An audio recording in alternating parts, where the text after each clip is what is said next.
여러분, 우리가 신앙생활을 하다 보면 우리 마음속에 품고 있는 하나님에 대한 믿음을 입증해야 될 때가 온다는 것을 발견하게 됩니다.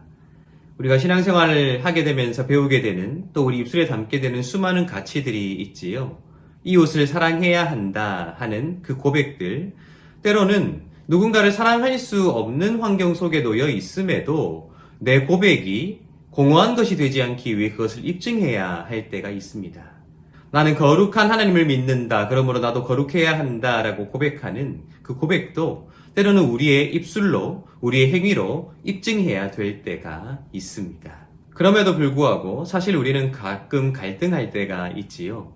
내 믿음을 입증하려고 할 때에 그것이 아름다운 결과를 만들어낼 것이라는 예측이 되어진다면 누구나 손쉽게 그 믿음을 입증하려고 할 것입니다.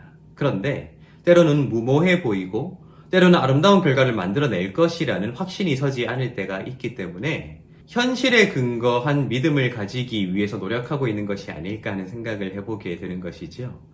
우리가 기억해야 되는 것은 믿음은 현실에 기반하고 있는 것이 사실이지만 현실을 뛰어넘는 그 무엇인가를 바라보게 하는 것이라는 사실입니다. 오늘 우리가 함께 읽을 말씀은 에스라서 8장 21절부터 23절까지의 말씀인데요. 이 말씀을 읽어보면 조금은 어이없는 내용이 기록되어 있습니다. 한번 읽어보도록 하겠습니다. 그때에 내가 아하와 강가에서 금식을 선포하고 우리 하나님 앞에서 스스로 겸비하여 우리와 우리 어린 아이와 모든 소유를 위하여 평탄한 길을 그에게 강구하였으니 이는 우리가 전에 왕에게 아뢰기를 우리 하나님의 손은 자기를 찾는 모든 자에게 선을 베푸시고 자기를 배반하는 모든 자에게는 권능과 진노를 내리신다 하였으므로 그래서 적군을 막고 우리를 도울 보병과 마병을 왕에게 구하기를 부끄러워하였습니다. 그러므로 우리가 이를 위하여 금식하며 우리 하나님께 간구하였더니 그의 응낙하심을 입었느니라. 아멘. 에스라가 아하와 강가에서 금식을 선포했지요. 그들이 가진 소유와 자녀들과 그들이 모든 길이 하나님 앞에서 형통하게 되기 위하여서 기도했다 하는 것입니다. 아이러니하게도 에스라가 그렇게 금식을 선포하며 함께 기도한 이유는 에스라가 예루살렘에 올라올 때에 페르시아의 왕이 그를 지원할 수 있는 다양한 물자들과 군사를 내어주겠다 약속했는데 에스라는 그 모든 일들이 하나님께서 이루실 일이므로 군사를 내어줄 필요가 없다라고 선언했기 때문이라고 오늘 이 말씀 22절이 기록하고 있습니다. 여러분, 제가 어이없다고 말씀드린 이유가 바로 이것입니다. 에스라는 지금 페르시아 땅에서 예루살렘으로 많은 사람들과 함께 올라가야 할 것입니다. 그런데 그 당시 차를 타고 갔겠습니까? 비행기를 타고 갔겠습니까? 또한 철저한 입국 심사를 거치는 것도 아니었을 것입니다. 따라서 그들은 걸어서 혹은 낙이나 낙타를 타고 그 길을 걸어갔어야 할 텐데 그 예루살렘으로 올라가는 길 도중에 강도를 만나거나 수많은 군사 반란을 목격해야 하는 그런 위험에 처할 수 있었다 하는 것입니다. 따라서 지금 에스라와 또 그와 함께 예루살렘에 올라가는 사람들의 입장에서는 페르시아 군대의 호의를 받는 것이 너무나도 중요하고 당연한 일이었다 하는 것이지요. 그런데 에스라는 그 모든 일을 거절합니다. 그 이유는 하나님께서 그 일을 이루실 것이라 믿었기 때문이라고 기록하고 있는 것이지요. 여러분, 생각해 보십시오. 에스라를 지도자로 삼아 그와 함께 예루살렘으로 올라가야 했던 유다인들은 어이없지 않았을까요? 저 사람이 왜 저럴까?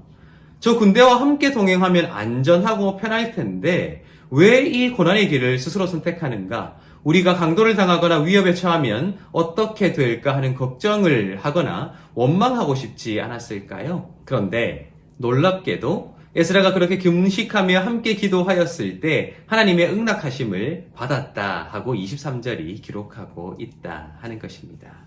여러분, 저는 어쩌면 오늘 이 말씀이 조금은 무모해 보일지라도 에스라가 자신의 믿음을 증명해 보인 것이 아닐까 하는 생각을 해보게 됩니다.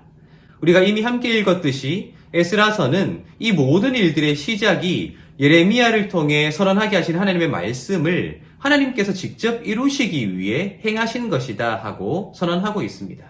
따라서 이 일은 하나님의 말씀의 성취이자 지금도 살아계신 하나님의 역사하심을 나타내는 굉장히 중요한 일이다 하는 것이죠. 마치 아브라함이 소돔 왕에게 당신이 나를 부자로 만들었다고 말하고 다니는 것이 싫어서 나는 실오라기 하나도 갖지 아니하겠다 선언했던 것과 같이 에스라도 이 모든 일들의 공이 이방인의 왕에게 돌려질 것을 염려하여 오히려 하나님의 도우심으로만 이 모든 일들을 행했고 그것이 결국 이루어진 것이 아닌가 하는 그러한 생각을 해보게 만든다 하는 것입니다. 여러분, 어쩌면 우리에게도 현실에 기반한 믿음을 가지는 것은 너무나도 중요할 것입니다. 그러나 믿음은 그 현실을 뛰어넘게 만드는 힘을 가지고 있고, 믿음은 그 현실을 뛰어넘어 다른 무엇인가를 바라보게 하는 그러한 창문이라 할 수 있을 것입니다.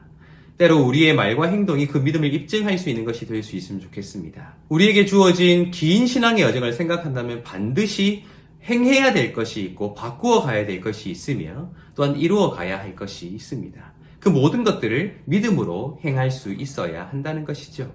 때로는 무모해 보이지만 결단해야 되는 것, 때로는 이익이 없어 보이지만 행해야 하는 것, 때로는 확신이 없지만 그럼에도 불구하고 말씀에 근거하여 실천해 나가는 것. 어쩌면 그것이 현실을 뛰어넘는 우리의 믿음을 입증할 수 있는 굉장히 중요한 방편이 되지 않을까 하는 생각을 해보게 된다는 것입니다. 불확실한 시대를 살아갈수록 우리의 믿음이 필요합니다. 하나님의 행하심을 소망하며 하나님께서 이루실 것이라는 믿음의 행보가 필요합니다. 날마다 그러한 믿음으로 하나님의 뜻을 이루어 드릴 수 있는 이 시대의 에스라와 같은 저와 여러분들의 삶이 되시기를 예수님의 이름으로 축복합니다.